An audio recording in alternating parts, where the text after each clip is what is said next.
Hello, everyone. I'm so glad that you've joined us today. Today, I'm speaking with Dr. SIRENA Pellarolo, and Dr. SIRENA is calling in from Buenos Aires, Argentina. So, hello, SIRENA. How are you? I'm doing great, Patricia. Happy to be talking to you. Very happy to be talking to you because I know the work that you do with women who are going through midlife decisions is so important to all of us and to my audience and for your audience as well.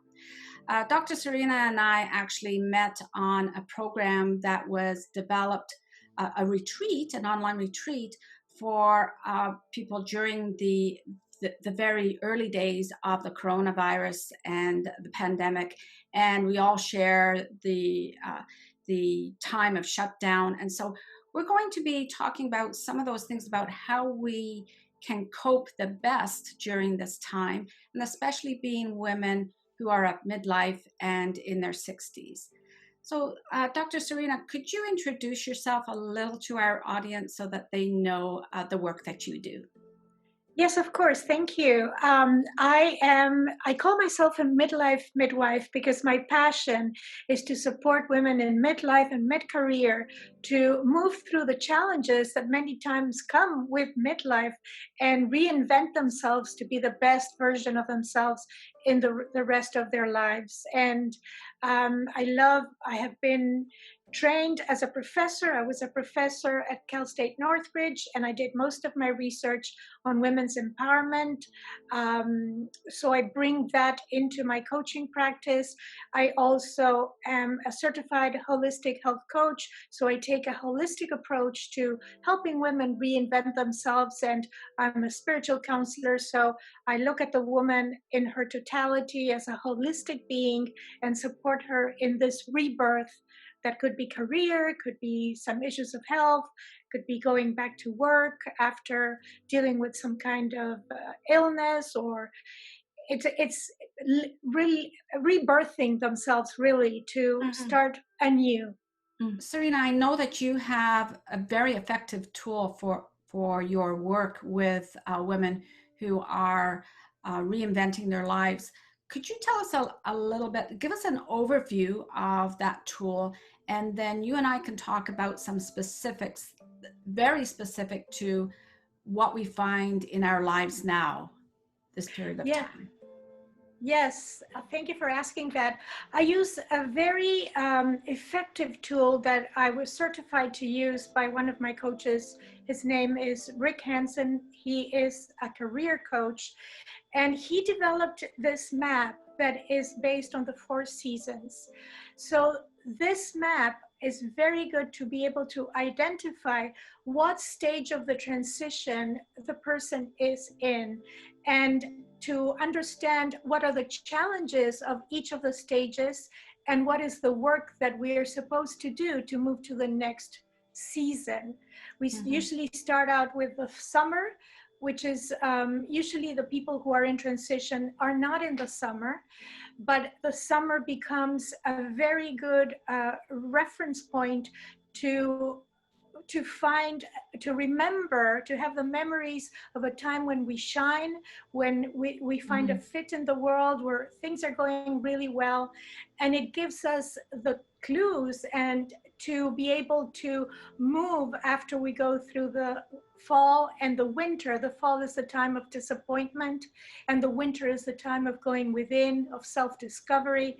It's like a caterpillar that's going into the cocoon and growing the wings. So those memories of the summer kindle the fire that will bring us forward into the true reinvention that happens in the spring, like nature, when we see the trees blooming and the leaves growing. I think that nature gives us a wonderful mirror to understand how adults grow in Mhm. stages. Mhm. In your work, have you noticed that there's a certain period of time where women are in that summer season moving into the fall? Like, is there an age, or is there something that happens in their life that takes them from summer into the fall? Yes. And midlife is a perfect time because midlife is a time when we are called to really sort through what we have done and see what we're going to take with us and what doesn't serve Mm, anymore. mm, Many times I work with women who are going through menopause and midlife, and the ones that have the most symptoms are the ones who are clinging to old relationships, oh, old belief systems, old careers or jobs. But when they're able to release that, and that's my work that I do with them, it's like they become lighter and something gets, there's some spaciousness for them to move forward. mm, So yes. So, and many of those women also find that maybe they've been in corporate all their lives and it doesn't work for them anymore. And they have decided there was something doesn't, they don't resonate with what they're doing. Maybe they had wonderful careers. Sometimes I've had women like in their 50s, early 50s, where um, they're fired. They're terminated from their very high positions, and they need to reinvent themselves because they will not be doing what they had been doing until that moment, and that gives them an opportunity to find skills and talents and abilities that they had probably used in their 20s before they started their career. And mm-hmm, they reclaim those abilities and they create something completely new. mm-hmm. So that's like the transition into fall. That's when they like summer is a good indication of what's going well in their life, but we know the season's going to change. So is this in the fall where they recognize that what they had in the summer is lost, and therefore Yes, okay. Can you say a they little more? in the fall they realize that what they have been doing is not fulfilling them anymore, that Mm, their heart is not there. They can continue doing it because they don't change until they're ready to mm, really retire, for example, like I did from academia. But it takes some time. So it's a time of disappointment and it's a time mm, of knowing what we don't want anymore, but not mm, being clear of where we're going. mhm, So mhm, when the fall is complete and there's a total 100% certainty that what they were doing doesn't work anymore, they're ready to take a leap of faith to the unknown, because sometimes they don't even know what they're going to do. That's what I did. I retired at 55. I didn't even know what I was doing, but I knew that I could not continue doing what I had been doing. So mhm, that's a time when you really, it's go into the winter. It's the dark night of the soul. It's a time when it's a very scary time because there's no referent except for the referent of the summers, the memory of the summers. And mhm, that's where I come in as a coach to remind them that they had times when they shone. And that's a time when the self-discovery is going to help them bring out what things that the gifts that they maybe don't even remember that they have within mhm, them. mhm, mhm. Yeah, I know just in our seasons, it is very difficult for us to say goodbye to the summer, right? Because we have great Mm-hmm. memories about the summer. And going into fall, I know that a lot of things change in our life. A lot of things change in our schedules and things like that. So it's sort of similar in that transition when we're in the fall. We do have to let go of what happened in the summer, appreciate it, right? Love it, Yes, but we yes. cannot keep on, we can't go back to the summer. So No.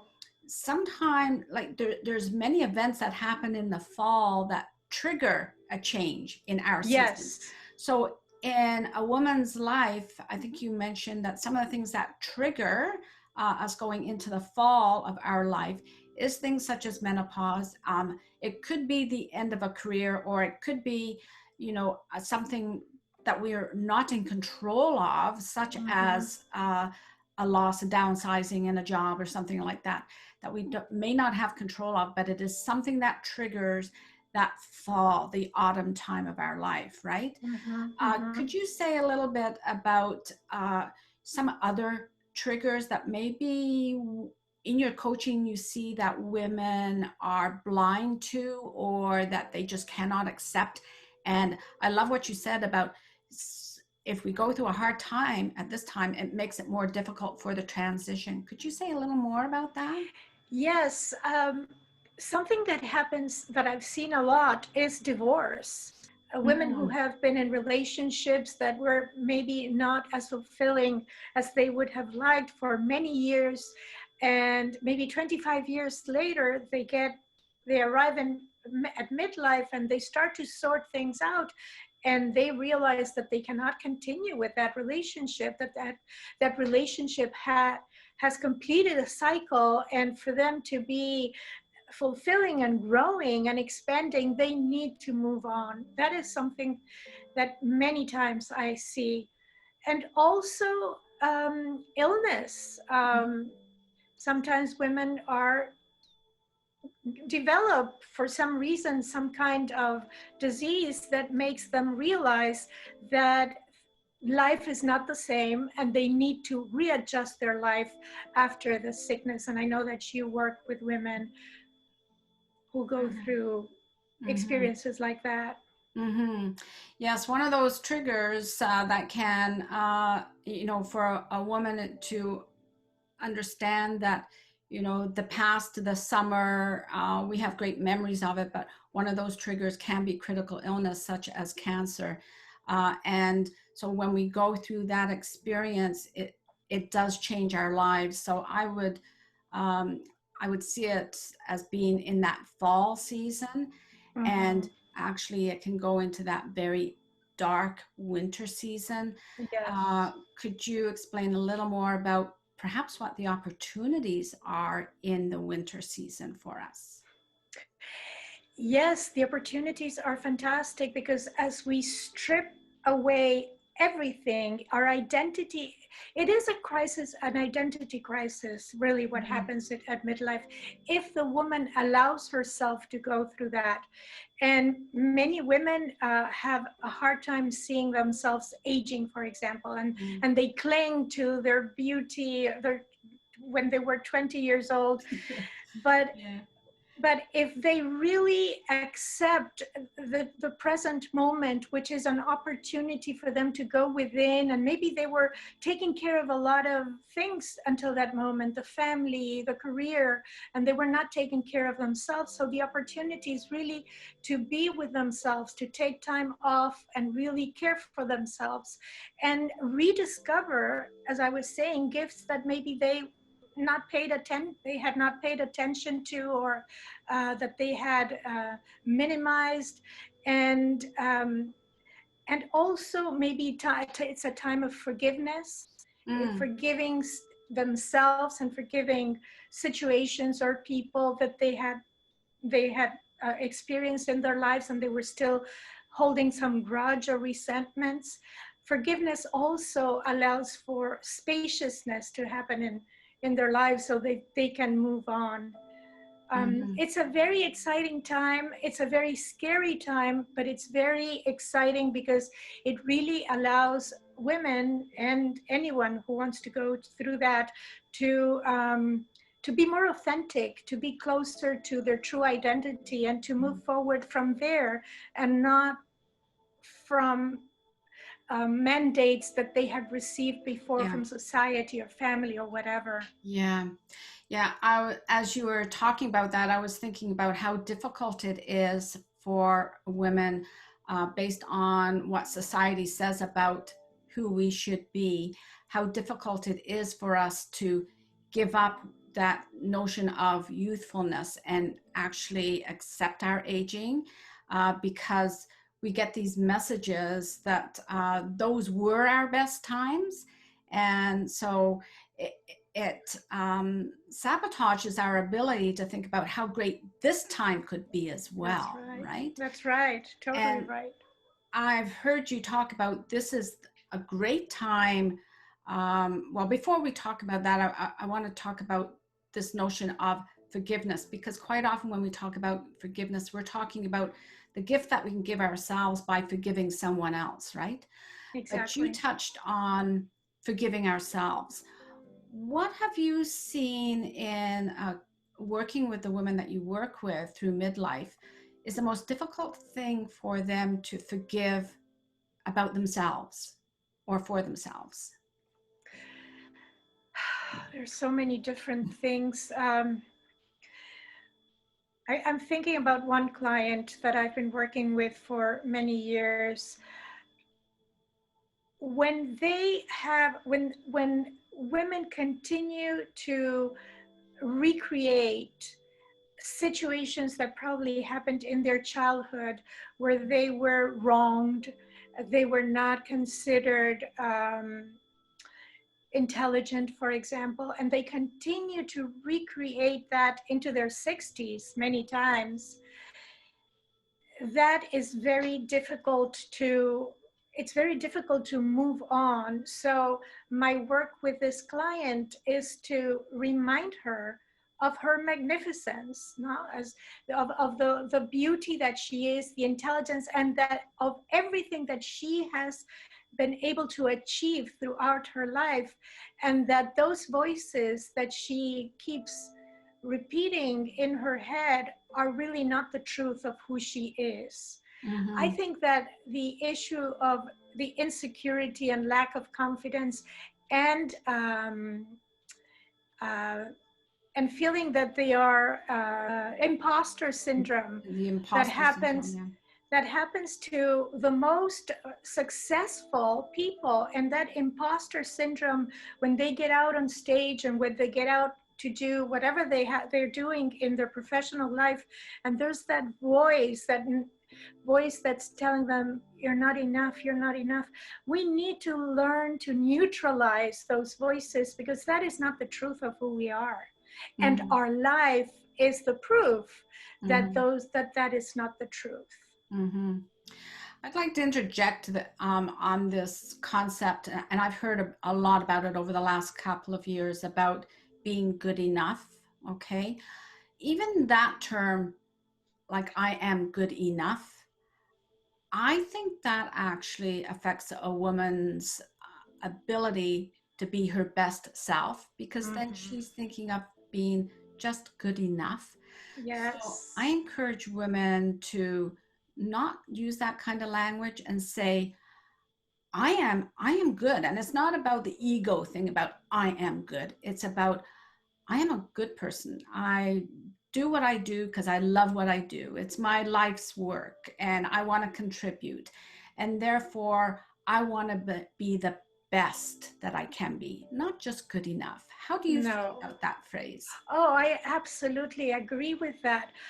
I I live my life from a spiritual perspective, and I know without a shadow of a doubt that we are divine beings, that anything that we decide to do, we can do. So the higher the expectations of really expressing the magnificence that we are, the more we're going to create that.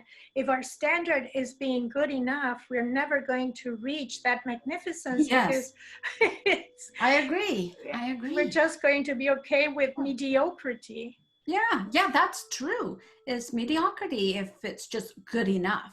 So I think you and I are on the same wavelength. Let's promote being the best that you can be, knowing that you can be the best that you can be, especially as we go through. I'm going to introduce the next season now. We were talking about the winter, and I learned something from you a while ago that I think is so special. And that's when we may be looking at what we really enjoyed earlier in our life and bringing it forward.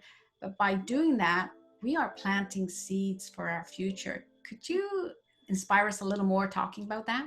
Yes, of course.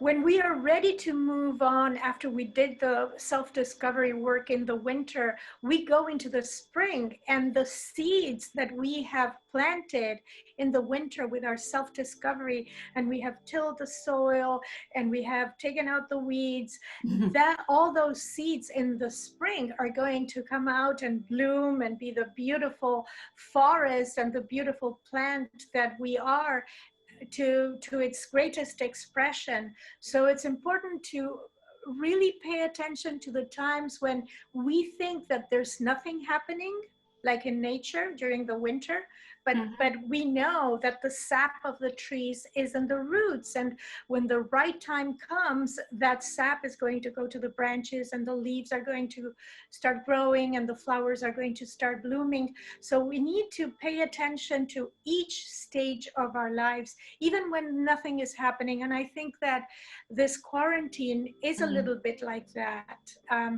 And this is a time to be seeding, to be planting those seeds, to be moving the soil, to really be rediscovering ourselves and catching the vision of where we're going. So when the time is right, we will be able to implement everything that we were able to catch and really allow the tree to bloom and the leaves to grow. I'm so glad that you brought that up because the word quarantine, it's been a negative connotation for many of us. I have watched some people or listened to some people who have a lovely way of reframing it, and that is reframing it not just into opportunity but a time to plant seeds. Not all of us have had the advantage of taking it slower and taking that time to plant the seeds. But I love that you've connected that to the life that we're living now, because it is a trigger. It's like those other triggers that we talked about, women's midlife, menopause, losing a job. There's been so much loss for all of us over the last 5, 6 months that I think that's such an important thing for us to reinforce, is that as much as we can, let's plant the seeds now. Let's reframe it as being a time where, it may be the darkest part, is definitely the darkest part of the majority of our lives. But having the realistic hope that something is going to come out of us because we are planting some seeds. Yes. And so what happens after spring? Spring is the time where we learn new skills, where we follow synchronicities, because when we have done the work, the inner work, the universe conspires with us to really take us forward. So we meet the right people, we are in the right place at the right time. And so it's a time of paying attention to the signs and going out there, doing the research, doing the market research if we're going to start something new, and just being open to receiving, attracting what the universe will be sending us. Because if we have done the work and we know that we want to reinvent ourselves, we will be guided, we will be supported. Mm-hmm, mm-hmm. And I think that's a very important message, is that we do have to do the work. It's not just about planting the seeds. We have to nurture the seeds. And Mm-hmm. again, we have to take care of ourselves, not jeopardize the seeds that we have planted for ourselves. And we have to do what's best for us. It's been lovely to speak to you about this concept of those seasons. And just so that our audience knows, that we will be posting a link to Dr. Serena's, is it the Natural Wheel of Life? Is that It's what? called the Nature's Wisdom Map. The Nature's Wisdoms Map. So we will be posting that below. Also, we will be posting links to Dr. Serena's website and any links that you need to be in touch with her, so that you can engage more with her if this is the right time for you to look at what season are you in and what do you need to move forward and have a better life, live your best life and to reinvent your life so that it is your best life. Thank you again, Dr. SIRENA. It's been lovely to speak to you today. It was a pleasure. Thank you so much for having me. Thank you.